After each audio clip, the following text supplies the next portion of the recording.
After the onboarding, the engagement is the most important aspect in the community.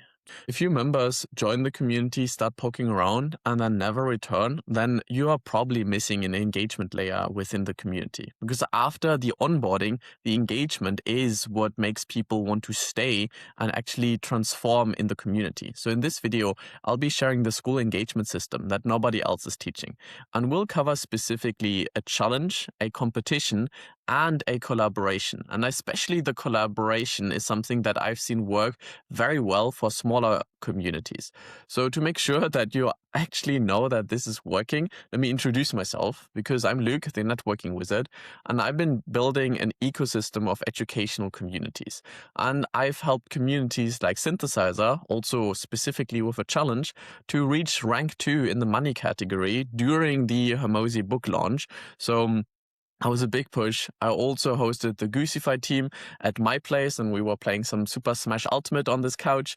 And I learned a lot about engagement and challenges from them. And I even competed within the Skool Games and got all the way to rank number 3.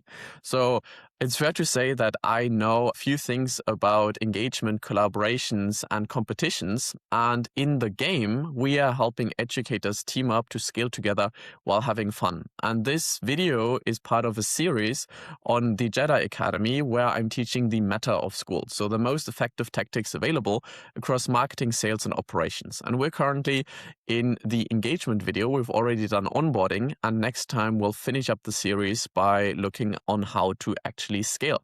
But let's get started with the actual challenge and the plan, because here we want to make sure that our members are actually getting the thing and the understanding on like how to play within our communities. And we want to give them a short, quick challenge that actually results in some transformation. So to start with, I always like to think about doing some research. And this is what I did in Synthesizer, where I just started by who is even interested in a challenge. And before that, I even asked people what kind of challenge they wanted, and people seemed to agree on an outreach challenge. So from there on, we kind of designed different difficulties from easy, medium, and hard, depending on how much people want to push themselves. And I always like giving people different choices, because this way they are already locked in and are more likely to actually compete, because they've already made the choice, not whether or not they want to compete in the challenge, but the choice is at what difficulty they want to compete at. And then obviously a challenge always needs to have some rewards. So within the game, I've been giving away audiobooks as well as like some easy merch items. So this is something that I was giving away as well, which is the Order of the Great Jedi. So these are the things that we can have generally in our free community and access to everyone, because from there on, people get an idea and understanding of who we are as a person, what the community is about, and what they can learn. So from there, if we have like a decent sized community already, we can even run a competition. And this is like where we really want to challenge our members and also show them that if they're not ready, then they need more help and support. And this is what a competition does. And like when you're facing a ant boss that you're not ready for, sometimes you're supposed to get your ass whooped, which can play into the whole narrative that we are telling. So the competition is something that I've seen work very well in big communities. And with every competition come certain rules. So whether you're playing the Blitz, which is something that happens within Goosify, or the 100, or even the Skool Games, they are all different rules. So in the Skool Games, there is a limitation of having a handicap on only being able to sell $100 per member, or at least that's what it counts. In the 100 competition, it is just about how much money you can generate, while in Goosify, it is a lot about engagement. So when we are designing the challenge, we want to like think about the rules, specifically when there is a competitive element to that. And from there on, we are able to start the tracking. So the easiest thing that we can all do in our own communities, this is the tracking leaderboard of Goosify, for example, is something that Skool is already providing us with. If we want to be a little bit more fancy, this is how the 100s did it, where they were just like tracking the individual money that people were earning across like these 100 people. And the Skool Games is a little bit more of an official side of things, where we actually have these different leaderboards and we see the monthly recurring revenue growth over the quarter as well as over the last 7 days. And then with that, we also need to have bigger prizes than just like a regular challenge, because the competition requires more prizes. So what Goose is doing is he is giving away a ticket for to be flown out to whatever irrelevant he's doing. In the 100, they had some one-on-one time with Alex Hermosi and were giving some direct advice and feedback from him. And then in the Skool Games, at some point, they were even giving away a Cybertruck, which caused a lot of madness. But I'm saying these are the things that generally tend to work very well.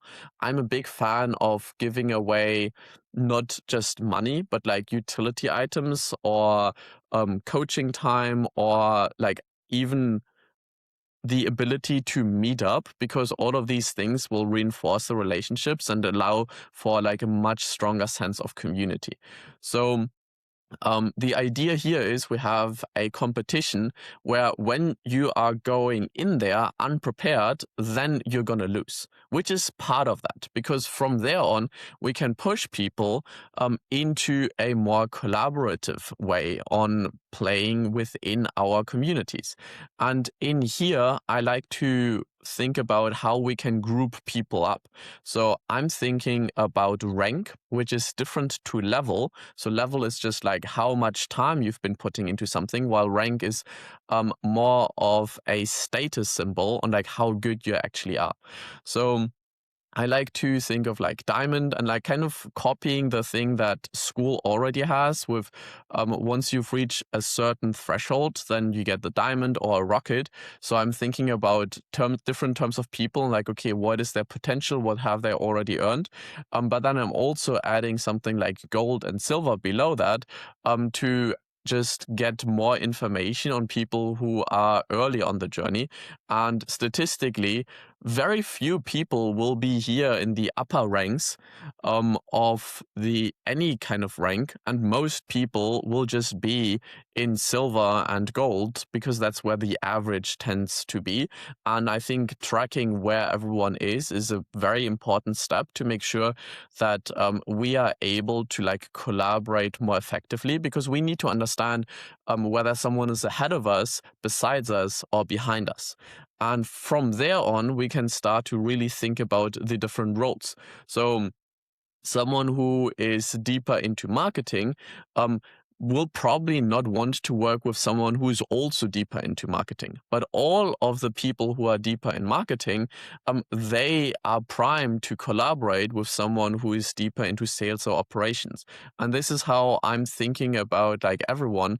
And you can see also there's like this party symbol here, which brings us to the actual teams, because from here on, we can now match people together, having someone who's taking care of the operations, someone who's taking care of the sales, and someone who's taking care of the marketing.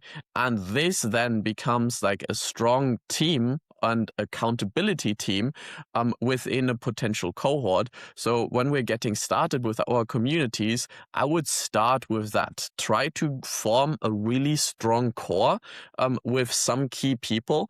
And then from there on, you can continue to expand, grow, scale. And when we're at the point where we're scaling, we can come back and revisit the competition, because at that point we have way more members to actually compete around something. And having like an easy challenge that everyone in the community can do to just get a feel on what it's like, what is expected, and how to play with in the community and also with others. And ideally, these all add on top of one another. So it's not separate things, but it's all the same thing.